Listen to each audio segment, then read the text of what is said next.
Mga kapuso, kumuha tayo ng update. Kaugnay pa rin sa inilunsad na operasyon ng PIDEA. Sa lugar na yan, makapiling natin live ang tagapagsalita at ang hepe ng Public Information Office ng Philippine Drug Enforcement Agency o PIDEA, si Director Derek Carion. Sir, magandang hapon. Welcome po muli sa QRT. Magandang hapon, sir. Sa ngalan po ni Director General Aaron Aquino. Una-una, gano'n na ho katagal na minomonitor ng PIDEA itong lugar na yan? Mahigit 2 buwang surveillance po ang ginawa natin dito. In fact, nagsimula po ito mga bandang Nobyembre ng nakaraang taon. At patuloy po yung monitoring and may surveillance videos po kami talagang hawak. Ako po mismo, sir, nasaksihan ko. Kaya talagang ang pangalan po ng operation na to actually today is Oplan Sagip Bata. Ang intention po namin, bukod sa tanggalin yung source ng illegal na droga doon sa lugar na yon, ay sagipin po yung mga batang ginagamit po nila na nakita po namin doon mismo sa surveillance videos na hindi lang po tiga-abot o runner. Sir, may nakita kami doon, actual video footage na yung bata nasa loob ng drug den, bukod sa siya yung nagtatarya, siya rin yung naghahanda ng paraphernalia at nakikigamit po. Director, ano ang gagawin natin dito sa mga batang nailigtas ninyo? Tulad po ng sinabi nyo at sinabi rin po namin, ang intensyon po nito ay iligtas sila, hindi upang sila po ay kulong o kastiguhin.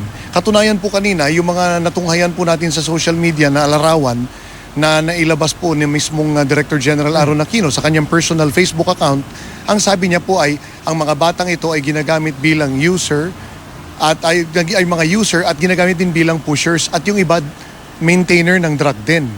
Kasama po sila doon sa statistics na mahigit halos 2,000 bata na nasagip po mula nang umupo ang Administrasyong Duterte at karamihan po sa mga ito ay mga drug pushers. Apo.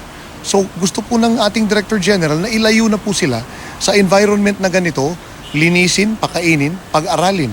Apo. At ibalik po sa tamang landas. Dahil sabi nga po ni Director General Aaron Aquino, kapag hindi po natin sinagip ang mga batang ito, sila yung mga potensyal na papalit doon sa mga kasalukuyang nagkakalat o nagpapakalat ng droga doon sa kanilang lugar. Director, na-monitor ko sa ilang radio interviews kanina na dadalhin nyo ito, yung mga bata partikular, sa Reformation Center. Paliwanag nyo po sa ating mga taga-subaybay. Ano ito? Mayroon po tayong ilulunsad itong taon na to na tinatawag na Sagip Batang Solvent. Ngunit kabilang na rin po rito pati ang mga batang ganito na nagagamit nga po na bilang runner or tiga-tarya or tiga-hatag ng droga at natututo na rin gumamit at magbenta ng illegal na droga.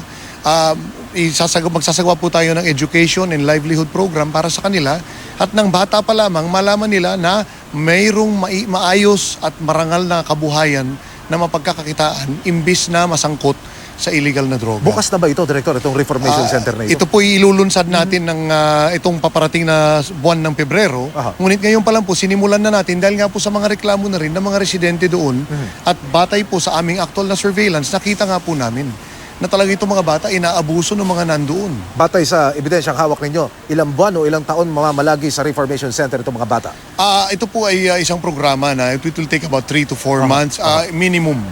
Ito po hindi lang naman PIDEA lamang but we will involve all other stakeholders dito including ang social welfare, ang TESDA palagay ko po papasok din dyan, pati ang DepEd. Kasi ang mangyari po rito, non-formal education ito dahil outside of the school sila.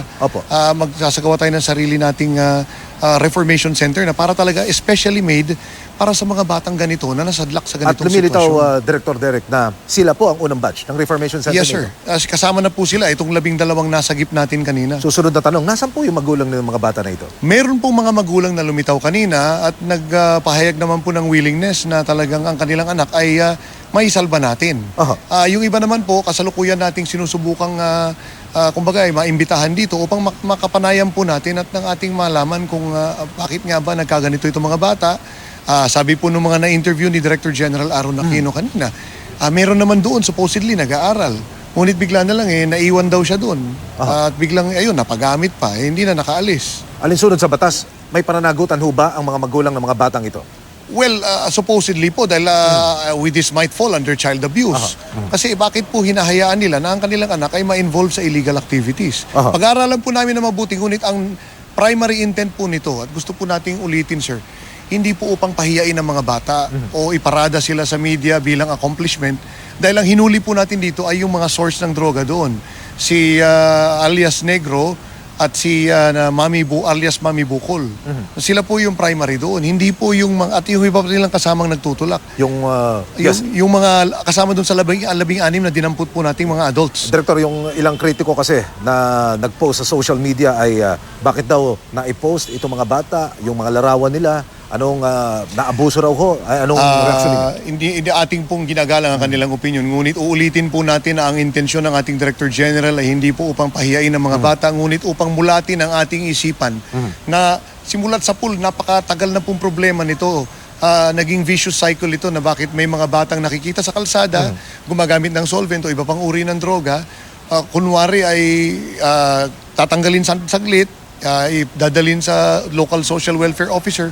Ngunit after a while, kung binalik sa kanilang magulang, bakit nandyan na naman sila sa kalsada? Okay. At parang wala po nangyayaring malinaw na programa. Aha. So inisip po ni Director General Aaron Aquino, bagamat ang primary function ng PIDEA bilang isang law enforcement agency ay ang magpatupad ng batas or tanggalin ang supply ng droga, hindi po natin pwedeng pabayaan itong mga batang patuloy na nakikita sa kalsada. Opo.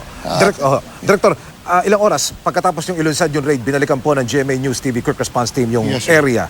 At ilang residente ang bumulong sa amin at sinabing, Sir, babalik din sila.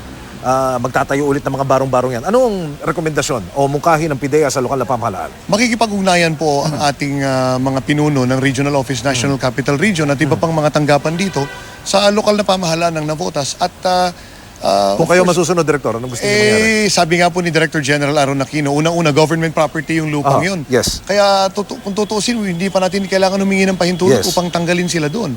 Kaya talagang ang panukala po ni Director General Aaron Aquino, isara na ito, hindi na hayaan na magkaroon ng mga ganong settlers doon upang maiwasan natin yung pagkakalat ng illegal na droga sa ganong lugar. Ang barangay na nakasasakop doon sa lugar, nagbigay ho ba ng statement sa inyo? O natanong niyo ho ba kung bakit ho ganun? Nakipag-ugnayan po sila kanina sa atin. In fact, Ano po yung sagot, kagawad po kanina, sabi naman, talagang patuloy naman po naming inilalapit ito sa mga kinaukulan, sa kapulisan, gayon din sa City Hall. At sabi nga nila, talagang gusto rin nila mawala po yun.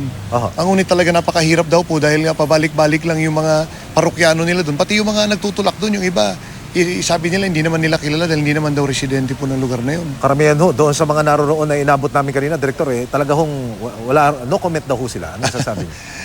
Palagi ko po naintindihan natin na baka sila po natatakot, ayaw nilang madamay sa ganitong mga illegal na gawain at kung baka mapag-initan sila ng mga nalalabi pang nandun.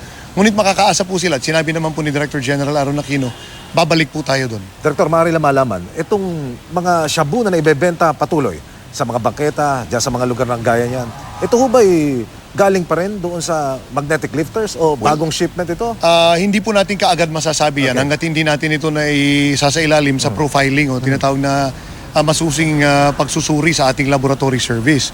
Ngunit, of course, nariyan pa rin yung agam-agam na maaring konektado, maaring galing sa ibang source dahil meron din naman pong mga shabu laboratory na ating na-dismantle nung nakaraan. Ang importante po sa atin ay tanggalin na totally ang supply ng illegal na droga sa kalsada habang yung kabilang side naman po ng ating programa ay binibigyan natin ng ibang mapagkakabuhayan ng mga tao sa pamamagitan ng balay silangan na kasalukuyan na pong tumatakbo nationwide at pinapalaganap po natin sa iba't ibang mga local government units at ito naman po ilulunsad na natin yung Sagip Batang Solvent. Election period na, Director. Yes, sir. May relevance ho ba yung pagtaas o pagbaba ng supply ng illegal drugs dito sa atin? Well, patuloy din po natin minomonitor yan dahil nasabi na rin po ni Director General Aaron Aquino na may posibilidad pa rin talaga na yung mga involved dito ay gagamitin pati droga, perang galing sa illegal na droga upang kumbaga magkaroon ng undue advantage. Apo. Mga kapuso, ang tagapagsalita ng Philippine Drug Enforcement Agency at ang hepe ng Public Information Office. Sir, maraming salamat. Derek Carion, Director po. Maraming salamat. Magandang hapon.